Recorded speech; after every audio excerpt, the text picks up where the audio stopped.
Ladies and gentlemen, welcome to Sessions Cafe, brought to you by Intrigue Magazine. I'm your host, Keri D. Singleton, and again this week we have part 2 of my interview with the Doc Bongo, no legal last name. First thing I gotta ask you, brother, is your wife's name like the last name Bongo, or is the first name, like, how does that work? Well, I call her the wife. You call her the wife. The wife. The wife. She's Okay. the wife, The right. wife. Okay. Meaning only one. The only one. Yes. Okay. And it's fascinating. You seem to be like the definition, at least from my perspective, of a wonderful, loving couple. Talk to me about how you guys met and I knew my wife maybe 2 months before I asked her to marry me. 2 months. Yeah, that's correct. Wow. Yeah. And how long y'all been together? Over 25 years. That's awesome, bro. Yeah. That's awesome. Wow. And I would marry her over again. Go over if she, again. Yes. Yeah. I would. Yeah. True love is hard to find. And what are some of the things that you feel keeps your marriage fresh? Well, you just said a word that people use randomly, true love. I don't know exactly what that is. Okay. What I could tell you is that I like my wife. Okay. As a person. Yes. I really Right. like You her as a person. As a human being, right. And you hear people say, I love my husband, I love my brother, I love my sister. And then when you get down to the nitty gritty, I can't stand them. They don't like them. Yeah. They don't like them. Right. Okay, that's deep. I spent 14 years in treatment to learn the skill of a psychotherapist. Mm-hmm. And so for that amount of time, I saw veterans for the government coming out of the combat zone on the clinical side as a psychotherapist. Wow. And thousands of black men and women I ran into, and I ended up getting placed into the New York Veterans Hall of Fame for service to the community. And that was one of the things that made me back out of the system, because when I really took a good look, the system that is set up to help people is not really set up to help people. Yeah. Elaborate on that. What is your... Well, we are like that creature that keeps his head in the sand, and we're in a serious state of denial as far as who we are. So we're a bunch of ostriches. Yes. Yeah. And meanwhile, our young people are geniuses, and they're walking around without a place to really establish their creativity, so their growth is stunted. And they don't get a chance to fully mature. It's so hard to start a business here in America for us. Right. We don't have those connections. I don't belong to the right country club. Right. I'm just from the country. Right. Right. Yeah, that's it. Yeah. Yeah. And then it took me a long time. One recent thing that I became aware of the fact was that I'm not street. I'm not street. I'm not from the projects. I'm not saying anything is wrong with coming from either one of those places. If that's where you got your PhD on how to live this life, Right. all praise is due to you. Right. But I'm not that. Right. I'm from the country. Right. Okay. A country life is a different kind of life. We get a chance to be a little bit closer to nature. We can tell you what clean air really smells like and what true colors look like. Right. It's a country life. Right. I grew up speaking to people, but I also grew up at a very young age seeing so-called black men in chains building the 301 highway. I was raised on the 301 highway. And most of them, the only crime that they had committed was being black. And this is when they wore the striped suits. Right. And they were digging ditches all over the South. Right. And the South never really lost. The North just decided to go into agreement with the South. Okay. Yeah, because once we came to New York, I found the same kind of prejudice the same kind of racial stuff. I remember when President Obama became president and some of the publicity he got where he was called a monkey and his wife was called, they had never done that to another president. Right. Never. Right. Okay? And the brother stood tall and things of that nature, but there was a certain point I asked myself, was he elected or selected to be the manager of Caucasian people's affairs? Right. Because he didn't take care very much for us. It was like his hands were tied. Right. Osama bin Laden and the other brother that was killed in the Middle East. Saddam Hussein. Right. They never had a trial. Right. You mean to tell me that you could just go in somebody else's country, right, kill them, and then we sit over here in America and yay, they killed. Right, right. While over here, if the same thing was done to us. That's a good point. Wow. How would we feel? Right. Okay. How would we feel? Right. Okay. And so I think that America created the people that set up the American system, which is really the Matrix that was written by a sister. The people that set this thing up, they're cursed. Wow. They're cursed based on the way that they treated the people of color, the Native Americans, and the so-called black man in this country. And until they address that, just like in therapy, right, it's gonna be your downfall. Wow. It's going to be your downfall because those people that you're keeping poor and unaccomplished and the whole 9 yards, they may be the ones that have the answer to COVID. Exactly. To AIDS. To cancer. To all kinds of things. But you'll never know as long as you keep us out of the mainstream. Right. Interesting. Yes. What words of wisdom can you share regarding the importance of self-love? Because I know that one thing about you, brother, is that you love hard, particularly for yourself, and that's a beautiful thing. What kind of advice would you give to other people who probably need a bit of a nudge in the area of self-love? Well, first of all, I find that most of us have to forgive ourselves. Okay. Most of us walk around like we've committed the worst sins in the world. And all we've really been trying to do is survive in a hostile environment that wasn't really created for us. The second thing I would say is that go back to your true identity and try to gravitate towards Africa.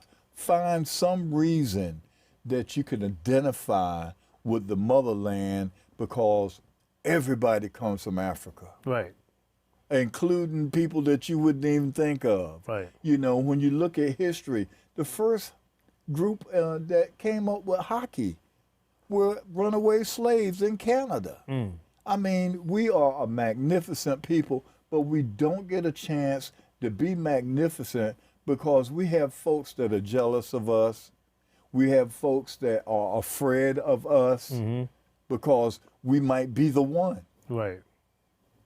So I would say it really starts with forgiving yourself. All the abuse that you may have fallen into, it wasn't necessarily your fault. The third thing I would say... As you're saying this, I'm really internalizing your words. The third thing that I would say, and I learned this in my own treatment, forgive your parents. Okay. They did the best that they could. Yeah. I didn't realize until I got into treatment that I always felt that my parents were liars. Wow. Yeah, because they were the first ones that told me a lie. Mary didn't have a little lamb. Right. Humpty didn't fall off Right. And I think the big one for me, you know, everybody picks their own poison. The big one for me was the rabbit and the egg. The day that we used to go into a little field and pick up the little colored eggs for Easter. Right. And the day that I saw a rabbit give birth to another rabbit, I'm standing there, little guy, maybe 5 years old, waiting for the egg. and no egg came out. Right. And then I found out How long did you wait for that egg? Too long. Right. Okay. And my mother turned out to be the tooth fairy. My father ended up being Santa Claus. I mean, just a whole bunch of lives. Right. So from a very early age, I was very mistrustful of adults because I knew that they were liars. Wow. Wow. And you know, and I worked it out in therapy, and I came up with this particular piece. It's called Telling the Truth. I asked my grandfather many years ago, only because I thought he'd know. Grandpa, what's the deal? What did Jack really do with Jill? Did little Mary really have a little lamb? Did the piper really have that many jams? And who was it that stuck his finger in the dam? You know what? That whole scene sounds like a scam. Hi diddle diddle, the cat and the fiddle, the cow that jumped over the moon. That cow in that story is named his glory and served at McDonald's around noon. And do you really believe in a cat named Claus ran around Brooklyn in big red drawers, giving out toys to people he never knew? Wait a minute, Santa. You used to miss me and my whole crew.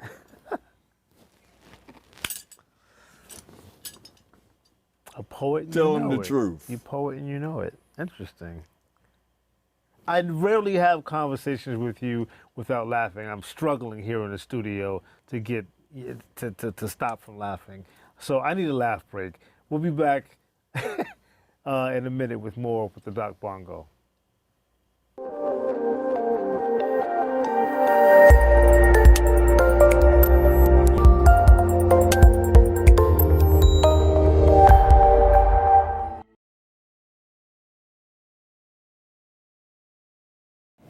You know, you have the salon for women? Yeah.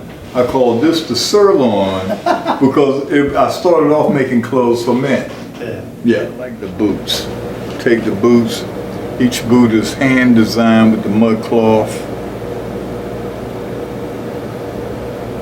And it kind of coins the phrase, walking with the ancestors. You can actually feel the rhythm.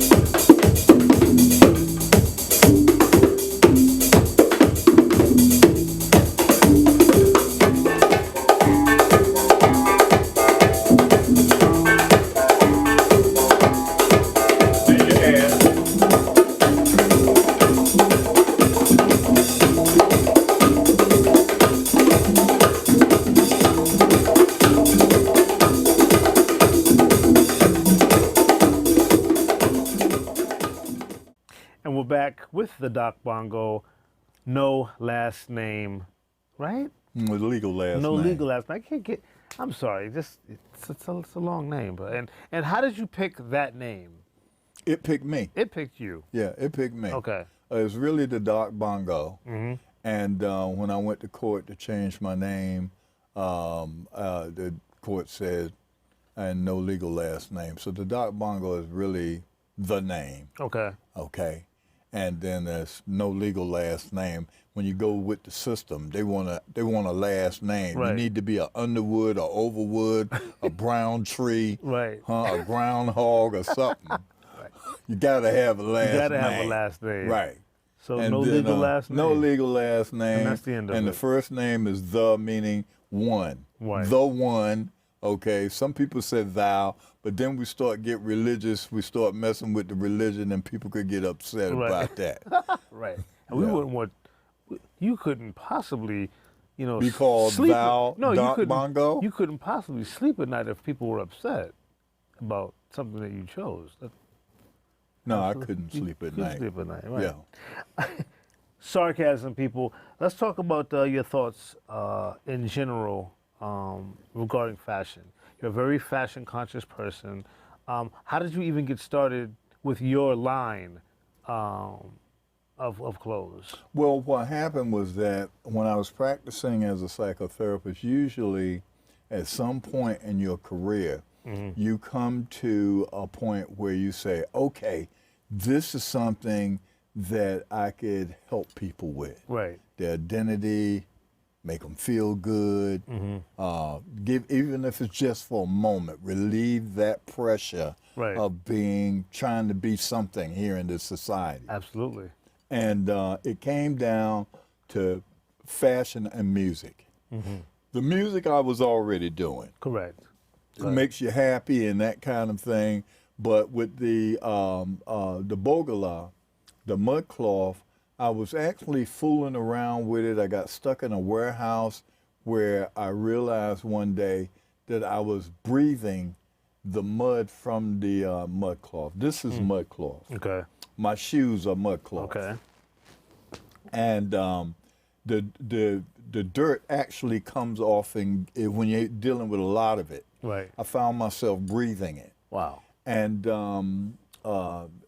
later on that evening, or maybe a couple of days later, something says, change your name to your real name, give away all your clothes, and wear mud cloth. Wow. And kind of spread the fact that mud cloth can help re-identify you as an African, which you are, and that you would feel better about yourself. And I just made that transition, and I did feel better about myself. I have That's no deep, questions about who I am and where I belong and that kind of thing. So through the fashion, I believe that it will help you re-identify yourself. Besides that, let's go to business and economics. We're wearing people's clothes where the people are not, they're not even, the clothes weren't even made for us. Correct. Yeah. If you make pants for me in Vietnam, who did they use for a model? Right. Right. It wasn't a Vietnam man. Right. Same with China. If you make that shirt in China, who did you make that shirt to fit? Correct. Who did you use as a model? Yeah, their stature is going to be shorter. Right, exactly. Right. So instead of being able to buy your size, you got to go a size up because there's no booty in the pants. Right. Huh? Or there's no arm length on the shirt. Right. That kind of thing. And so you start right off, we're walking around representing, people ask me and say, well, how many times have you been to Africa? I said, I've never been to Africa, you know? They said, well, but you look like a world traveler. I said, well, why would you call me a world traveler? Because your shoes come from Vietnam, your pants come from Pakistan, your shirt comes from Thailand, huh? Right. You look like the world traveler. Exactly. Wow. I know where I come from. And Africans will see me and say, hey, who told you to wear that kind of stuff? Right. My spirit did. Oh, wow. And why aren't you wearing this stuff? And they'll go, I don't know. I know why you're not wearing it, because you're afraid. They have you afraid to be who you are in this country here. Everybody else is being who they are. Right. You see the Chinese man on the train. He's reading a Chinese newspaper All the time. Huh? All the time. We don't produce very much. We should be wearing our own clothes, using our own soap. There's a whole bunch of things that we could just make for ourselves. How we let somebody come over here and clean our feet and do our nails and pay them for it? Interesting. How would we let somebody else come over and sell us somebody else's hair and put it on our heads? Right. Why? What kind of people are we? That's interesting. That's a interesting point, man. I mean, I've often wondered some of the same things. What do you say? What can you say We about have that? an identity problem. We have low self-esteem. A lot of people feel safe where we're singing. Even though I'm a musician, when we're singing and dancing and joking and poking, it makes everybody feel comfortable. Comfortable, right? Because we're not serious about what's going on. Right. So as long as we let them know and make them feel comfortable that we're not serious about what's going on. Now, I gotta say, for the musicians out there, I'm proud to be a musician. Matter of fact, during slavery, the musician and the preacher were the only ones that could move from plantation to plantation without papers. Right, right. The musician was also one of the first people that had enough income coming in where he could buy folks out of slavery. Right. That's the musician. It's just that we were dominated in this system. Everything that we do is dominated in this system. So one would ask the question, should we leave? Should we just pick up and book out of here? And I would say no. It's too much blood that we've spilled over in this country. Why should we leave? Right. We have more right to be here than anybody that's here. That's true. Wow. You understand what I'm saying? And they're constantly playing games with us. Like, for instance, right now, the brother who had been working this job, charging $10 an hour, the day he came and said, hey, my man, hey, boss, I need $20 an hour to do this job. And the boss said, oh, you need $20 to do this job, huh? He said, open up the doors over there on the East Coast, the West Coast, the airlines.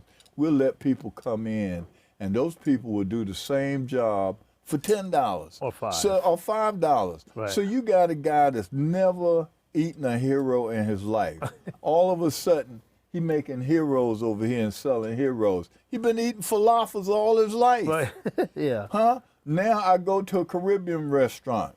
I ordered some jerk chicken? I don't know why people would jerk a chicken, but that's a whole nother story. Right. I look in the back, Jorge is making the jerk chicken. Right. He's also, I ain't seen him make the Chinese food, but I seen him make the Jewish food. Right. You Yeah. understand what I'm saying? Yeah, yeah. We're just boxed out of the system. So how do young black men feed their families and their babies? How do they do it? Well, let me ask you a question. I'm going back on a different tangent, but I know one of the things that you do with your brand is you provide somewhat of a mentorship to the models you work with. Terrell James is among your mentees. In fact, he designed the sneakers that I'm wearing today. How do you inspire? Because I think that's important too. I think, you know, we can say all the things we want to say about external forces, but we have to focus on internal forces as well. How do you inspire other people, you yourself, specifically your models, but just in general? How do you inspire other people to be great? Well, I would say you got to lead by example. I find that talking to people, folks don't care about. They may care, but their attention span nowadays is only about 6 minutes, maybe. Right. And that's being generous. And that's being generous. Yeah, yeah. And so you can't hold folks' attention, I would say 6 seconds more than 6 minutes. Right. Folks, regardless as to what you say, they're going to look at you as to how you're living. That's the best example you can give watch them. How you Whatever move. you say that you think is supposed to be the way to do things, you should live that. Like, for instance, I had decided I would never vote again. But I started listening to Roland Martin, Black Star Network, and he makes good sense. And even though I feel a certain way, you still got to let some good sense come in. Absolutely. You know, regardless as to how you feel. Right. Because your emotions will run away with you, and you be in the trick bag. Absolutely. So I'm going to vote primarily because logically it makes good sense.